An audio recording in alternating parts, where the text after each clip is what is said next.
essa Bíblia. Ele não preservou, logo não inspirou.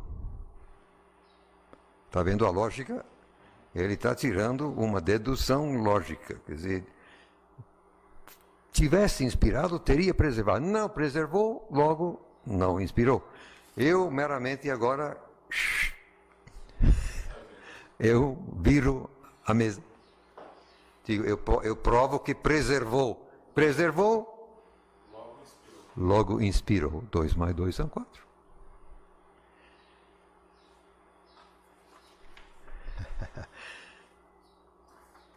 Agora, prosseguindo. Essa é a questão lógica. Agora vamos às evidências históricas. Será que elas sustentam a nossa expectativa ou a desmentem? Então aqui eu já vou para outra coisa, que é algumas considerações. Mas antes, eu vou para uma coisa que você não tem ainda. Estou elaborando um artigo que nem soltei em inglês todavia.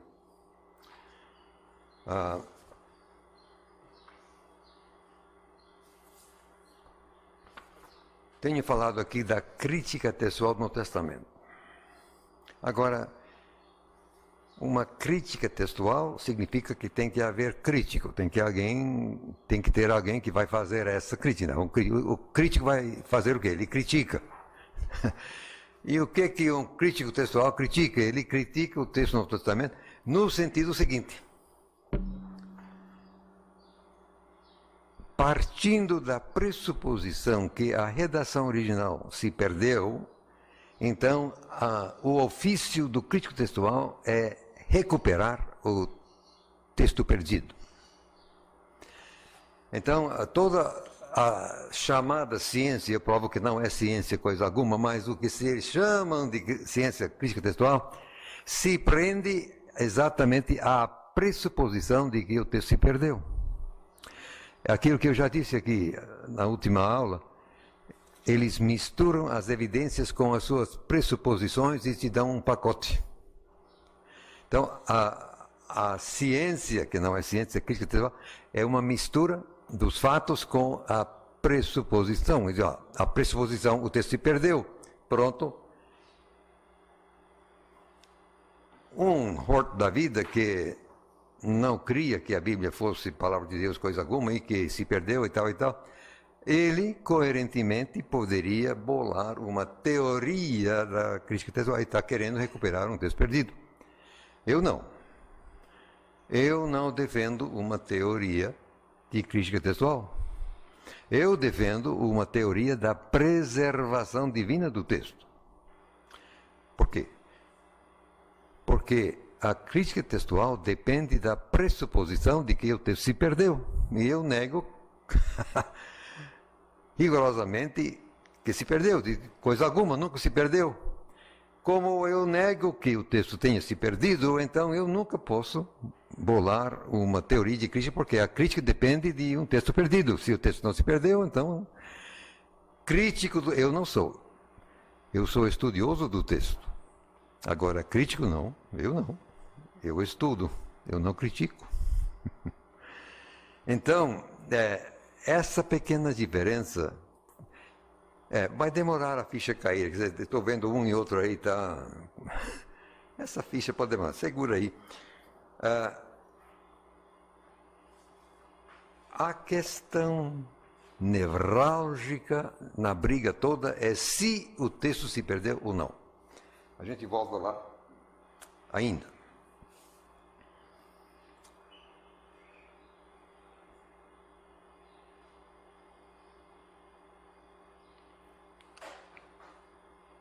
Sim, isso aí eu acabo dizendo. Então, agora, sim, nós vamos a isso aqui, algumas considerações, porque aqui eu vou dar um passeio a partir das minhas pressuposições, mas estou vendo aqui os dados históricos, evidências históricas, que o outro lado nunca vai falar. Então nós aqui somos obrigados a falar. Agora, por exemplo, a aproximadamente 50% dos manuscritos gregos, inclusive a melhor linha de transmissão, que é a família 35, que eu sigo, tem colófonos no término de cada um dos 4 evangelhos. Colófono é uma coisa acrescida, depois não faz parte da exata redação em si do texto. Então esses colófonos dizem que, quanto a Mateus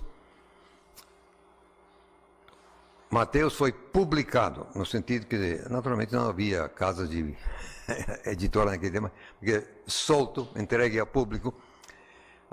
Mateus foi publicado no ano 8 anos após a ascensão de Cristo. Ele morreu, ressuscitou e ascendeu, voltou no ano 30, portanto, em 38, Mateus foi solto. Marcos dizem 10 anos após, portanto, no ano 40.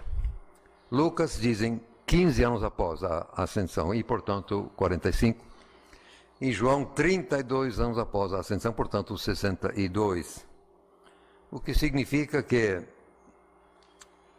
os evangelhos eram escritos por testemunhas oculares e auriculares. Ou então, no caso de Lucas, que ele não presenciou, até onde sabemos, a vida de Cristo, mas ele andou pesquisando muito minuciosamente e ouvindo todo mundo. Aliás, obviamente ele ouviu muito a própria mãe do Senhor Jesus.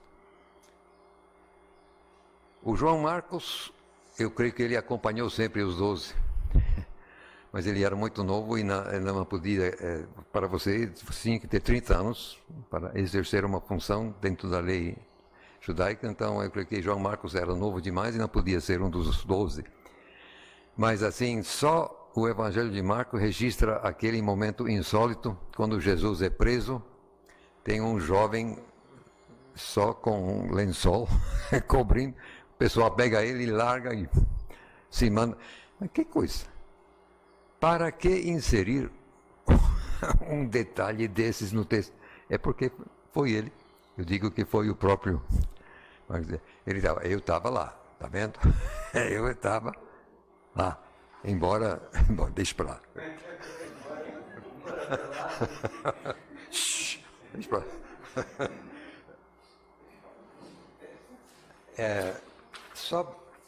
Não é só isso.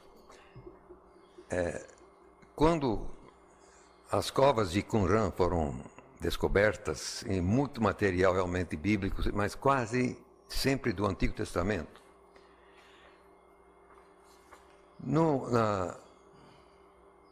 na cova número 7, acharam uns pequenos fragmentos de papiro que, na verdade, são do Novo Testamento. Só que ninguém quis admitir, porque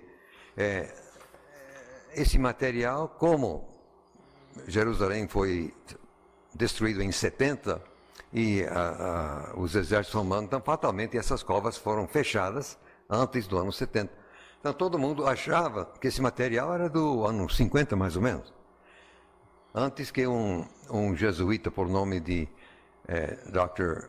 José O'Callaghan, espanhol apesar do nome irlandês, um erudito realmente muito bom, papirólogo, e ele ficou em cima do fragmento número 5 até do... Não, isso aí é Marcos, fatalmente não tem por onde correr. É Marcos capítulo 5, verso 46 por aí. Agora, então, você pode jogar o fluxo aí rapidinho?